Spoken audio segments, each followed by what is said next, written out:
tonight. Okay, so we have a very interesting story that uh, is very touching to the heart.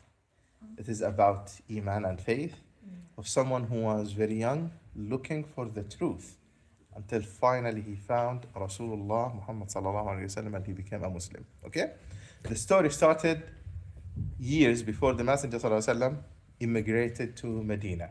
Okay, maybe he was a messenger already or before he became a messenger, and the one who narrates it is the one who lived it. His name, one of the Sahaba, is Salman Al-Farisi, Salman the Persian, one of the Sahaba. This is what he says. He says, I was the son of a man who was in charge of a village. You know, he was the leader of his village in Persian's land. He said, my father loved me so much, and I was very close to him, to the point that he made me sit beside the fire that they used to worship. So the people at the time, and beyond Iraq, behind Iraq, Iran now, they used in the past to worship fire instead of worshiping Allah. And a part of their practice is this fire should be burning always. So there is a pile of wood, and they keep throwing woods in the piece after piece in the fire to keep it burning all the time. He said, because my father loved me and he thought that I am special, he gave me that task, that I should be beside the fire. Every time the fire goes down, I throw a little bit of wood in it. And he says one day, my father was very busy. He has the habit of going to his farm. But because he was very busy, he told me, okay, I want you to go to the farm and do this and this. And I'm going to stay beside the fire and doing other stuff here, okay? And Salman said, I was still young. I went, while I was going to the farm to do what his father told him, he said, I saw a church. And I said, yeah, what's this building? It was not my habit, to go with my father to his farm. He wanted him to stay beside the fire. Then he said, I walked in the church and they were worshiping whatever they were worshiping at that time. Remember, at that time, there were some Christians who were still true Christians believing in Allah at that time, okay? So this is before it got corrupted. So just a little bit here and there of Christians who were remained. The majority of Christianity got distracted and destroyed, okay? They considered Jesus Son of God, which is not true, and they did, other things. But this group, they were Muslims. So Christians who were Muslims, following exactly what Isa said. He said, I entered and I liked the way they were praying and I listened to them. I was distracted. I spent the whole day. In the evening, my father was waiting for me. He did not find me. He sent somebody to the farm. He did not find me. Then finally, I went home. He said, where have you been? Did not I tell you not to go to the farm? He said, yes, I was going to the farm. Then I entered this church, which is mosque all day. I went to it and they were worshiping. And I asked and I enjoyed it. It is true, it is about God, and it is better than the fire that we are worshiping. He said, my father became upset. And he brought some chains and he put them around my feet to keep me inside the house, not to leave. He said, I waited. Then I convinced one of the servants or one of his friends or someone, he did not mention, he said, I convinced someone to go to those Christians who were Muslims and to tell them that I admire their religion and I want to be with them. Before, when he was in the church, he said, where is the best place for people like you? They told him that you have to go to the Levant, to Syria. There is some good people there. So now his father jailed him and he cannot leave. So he sent them a message that if someone comes from Syria to our area, let me know. He said, after a while, what happened? A caravan came from Syria. Christians, true Christians at the time. And they told him, they notified him secretly that there is a caravan in town. He told them, okay, let me know when the caravan is leaving. Just before they leave, let me know. And they waited a few days until they were about to leave. Then what happened? Then he said, I managed to release myself from the jail, from the jail of his father, the chains, and he traveled. and he traveled. So what happened after that? He traveled and he reached Syria. And when he reached Syria, he asked about the most important and religious person in town. And they told him this person. They told him about a priest in the area. This is the most knowledgeable, the most pious, the best person. He said, I went. And I told him, I decided to be among you and to accept your religion. And I want to worship Allah with you and to be at your service. I want to serve you. Would you accept me? And he said, yes. This is in Syria. He said, I started serving him, but I discovered that he was not a good person. He used to collect gold from people and silver, saying, I'm going to give it to the poor, but he would hide it. Nobody knows, and he was hiding it. And he said, I knew the place where he was hiding it. I did not do anything. He said, I was still young, nobody would believe me, and he was still alive. He said, until after a while, he died. And people came to take care of his body, to bury him. And I told them, hold on. You think this one is a good person? He is bad. I know that he used to take your money and he doesn't give it to the poor. He would hide it. I said, are you sure? What you are talking about? He said, let me take you to the place where he is hiding. And I showed them his treasures. It was 7 big bags of gold that he was hiding for himself. He said, instead of burying him, they crucified him. They beat his body. They did not like him. But they brought someone who was a true Muslim. But now the name was a Christian. He was a true Christian at the time. So what happened? He said, he became the priest in the church. And he said he worshipped Allah praying 5 times. Praying 5 times. And he said he was pious. And he was good person. I served him and I loved him so much. He was sincere. He wanted the hereafter, the akhirah. He doesn't want this life. I was very happy for him for a period of time. Until he was dying. Death came to him. And I told him, I served you for years and you were a good person. Now I am worried. I need to be in the company of someone who was very, very sincere and good and a true believer. He said, people got corrupted.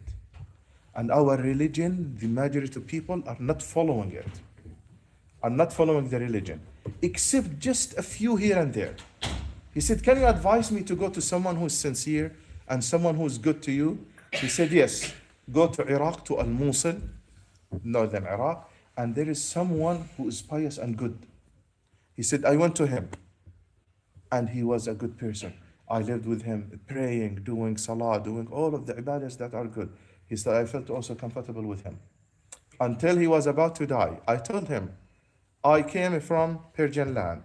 I went to Syria, and I found so-and-so who was good, and he advised me to accompany you. Now we are dying. Advised me to be in the company of someone who's a true believer. He said, okay, people are decreasing, and just a few are practicing the true faith of Jesus. Just a few. There is someone that I know. He is in Nasibin, in Iran now. Go to him. He said, I went back near his hometown, near it, but not in a hometown, in the area. And he said, I found a pious person. I served him for years. He died. Before his death, I told him, can you advise me to go to someone who's like you? He says, maybe if you find him before he dies, someone in Turkey nowadays, in Turkey, in that area, in Amuriya area, South Turkey, northern Syria. He said, I traveled and I arrived at that person. I told him I lived with so-and-so and so-and-so and so-and-so until he died. Before his death, he advised me to be in your company. Would you accept me? He said, yes, I accept you to be on my service. So this is how many teachers he was with? 5? This is the 5th, right? And this Amuriya in Turkey, he lived with him for a while. He said, and he was a pious person until he was about to die. Now it becomes more interesting, the story. He told him, you are dying like the good people before you. Do you advise me to go and accompany someone who's still holding to the true religion of Allah? He told him, I don't know of anyone who is still living on the surface of this earth, who is still a true believer. No more. But it is the time for the true and final messenger to come. And I advise you to join him. The true messenger. Now he's talking about the messenger sallallahu alaihi wasallam. This is a true Christian follower of Isa alayhi salam saying, but it is the time now of a true messenger, the final prophet to come. He said, where is he coming from? He said he will be coming from the land of Arabs. They used to call Arabia, land of Arabs. And he is going, his signs. He gave him the sign. Listen to these signs that all of them will be fulfilled. Salman, the Sahabi, Salman Farisi. He said, number one, he's in the land of Arabs. Number two, he is going to immigrate from his hometown to another town, the hijrah, the immigration. Number three, this town that he is immigrating to, this town, it has palm trees, and on both sides, it has harra, it has rocky areas, rocks, black rocks. So Medina in the old days, it has palm trees, oases, where people used to have their farms, but outside, from this side, east side, it has rocks. There was long time ago a volcano, and all of these rocks, remained scattered on the right side. A lot of land. Up to now, if you go to Saudi Arabia, you'll find these areas. And to the other side, after Medina, and the west side, you'll find this rocky area. So the town that he will be immigrating to, it has palm trees and black rocks on this side and black rocks on this side. And it is in the land of Arabs. He said, okay. He kept looking for an opportunity while he was in Turkey, looking for someone to immigrate to the land of Arabs. And he had some sheep and some cows. He said, I was a shepherd waiting for an opportunity. Until one day, I found a caravan, people traveling from the Arabs, north of Arabia. And I told them, I am planning to go to the land of Arabs. Would you accept these sheep and cows and let me travel as a price? Pay you some money, give you my sheep and cows. You can sell them, do whatever you want, but take me to the lands of Arab. They told them, okay. They took them, the sheep and the cows, and they took him. And because he was still young, they were non-Muslims, okay? They were idol worshippers, They betrayed him, and they chained him, and they took him as a slave until they reached northern Saudi Arabia nowadays, northern Arab lands. And there was some Jewish community in the area.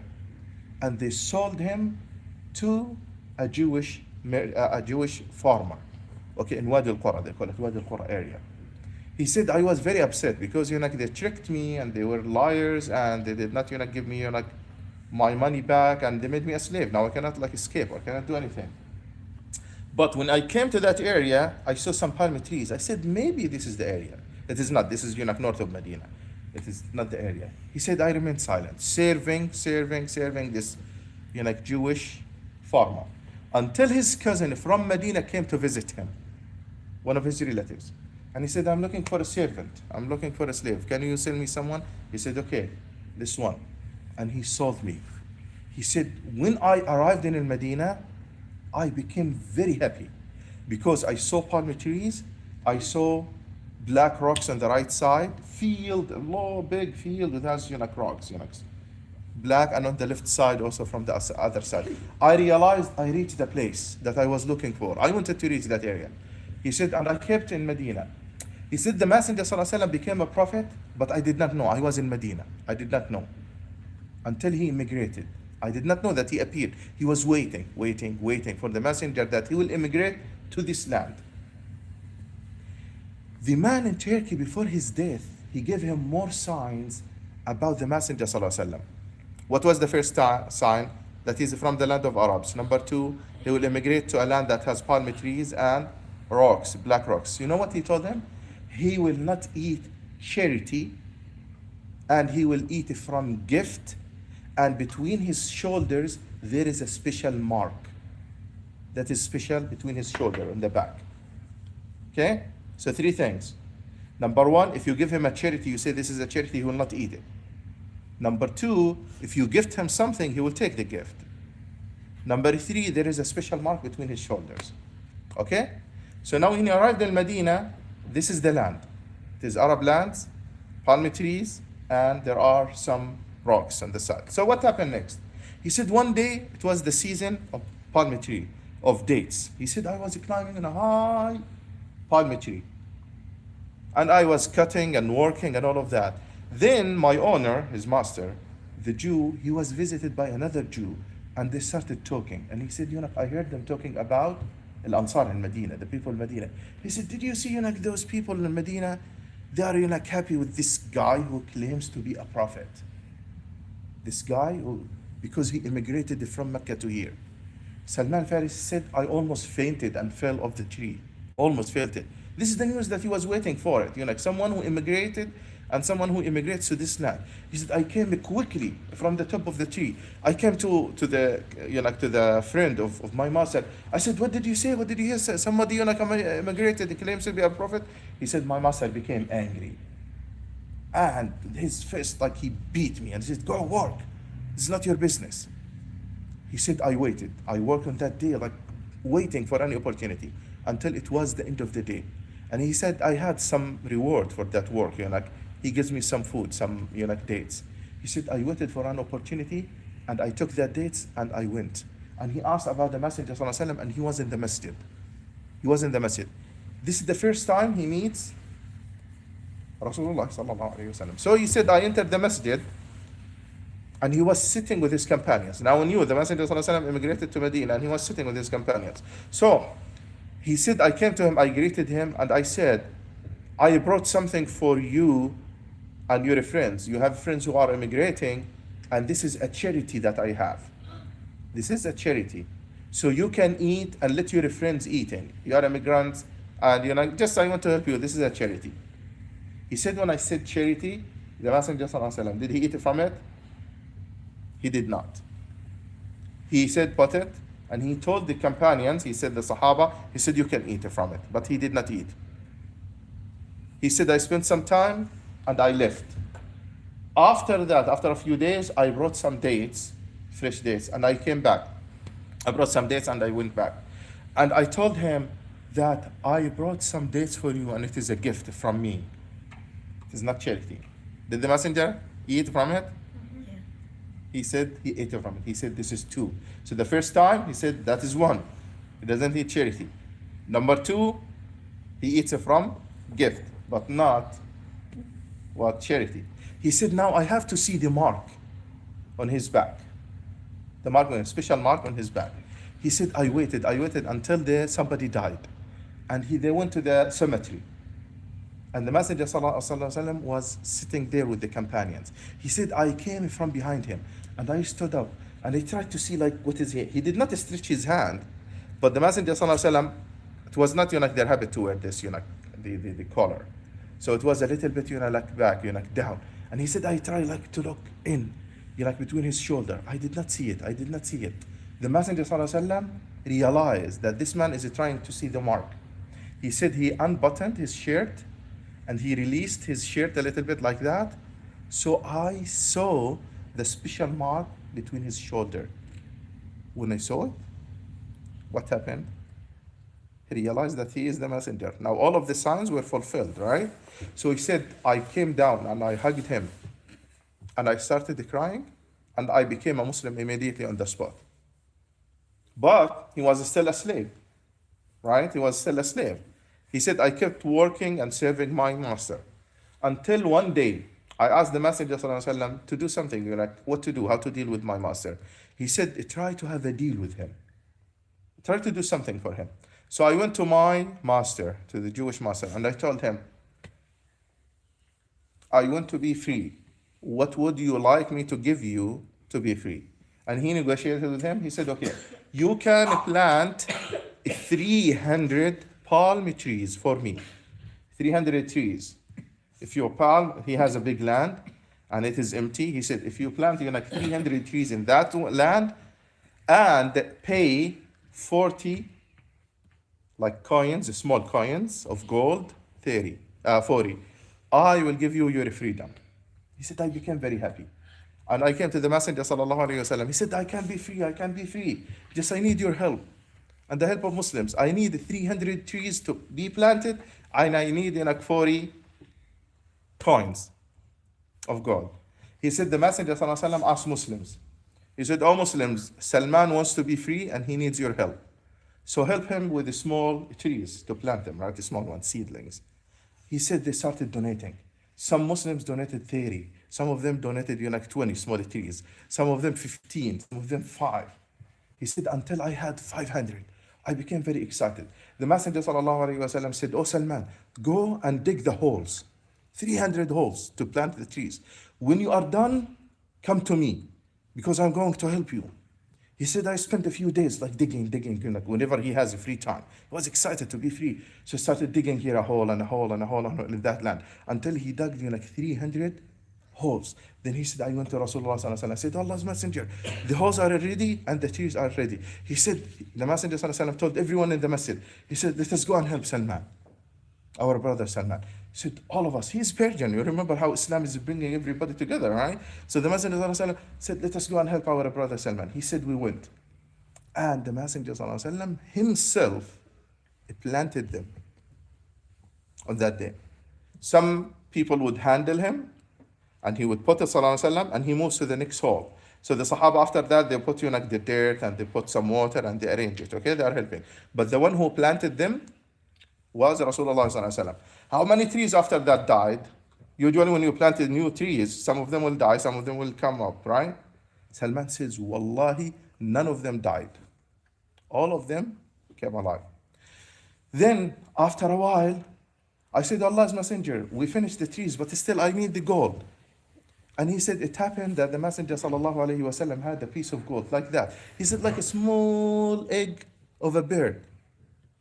And he says, take this. I said, Allah's messenger, this is very tiny. How can you come if you cut it from it, to make coins? He said, take it and Allah will put barakah. He said, I took it and I went to my master.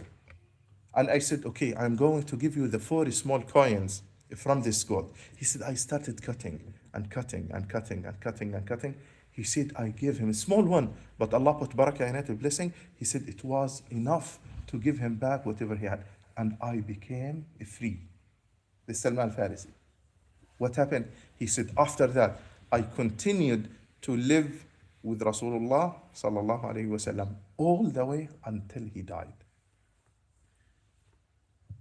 Which part of the story you like the most, and what lessons we learn from? I like the part where he had a special mark on his back. On his what? Excellent. When he learned the Prophet was here, the Prophet came. So he was very excited to know that the messenger is here, and the mark in between his shoulders and his back. When the Prophet himself planted the trees. Messenger sallallahu alaihi wasallam planted the trees himself sallallahu alaihi wasallam. We finally were free. When he became free at the very end. Yes. The last part. The last part when he became free. The last part of the story. When he got free, and for like a long time he survived, but then he died. Yes, until he lived with Rasulullah sallallahu alaihi wasallam always until he died. No, it's the fact where Salman radiallahu ta'ala anhu was so eager to find the truth that he learned from 5 different teachers. So he went to different teachers to find the truth and looking for the truth. We learned that we should always help out our brothers and sisters. Oh, caring about our brothers and sisters and helping them. Right? You see how many all of the Sahaba helped Salman, right? Everybody donating a small tree and helping him and working with him. Excellent. I like the part when they got gold out of the egg. They were? When the gold came out of the egg.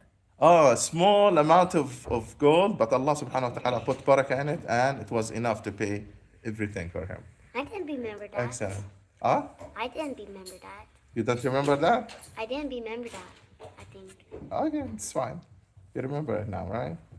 Okay. Okay, inshallah. But gold doesn't come out, but gold doesn't come out eggs. No, it is the size, not from eggs. It is the size of a small egg, okay? From a small egg. No. It's the size of... No, the size, not a gold. It is a small piece of gold, okay? A small piece of gold. But because in the past they don't have accurate weighing, So the egg is gold? No. It is just a piece of gold. Okay. Thank you very much for attending. We have here candy. I hope it will be enough for everyone. So you take one and you pass it to the next. You take one and you pass it to the next. It's Snickers. Starting with hold with your right hand. Take with your right hand. Take one and pass it. Snickers. Take with your right hand. Okay. Take one and pass it. خذ يا عثمان. Take and pass it. Okay. Assalamu alaikum wa rahmatullah. Take one and pass.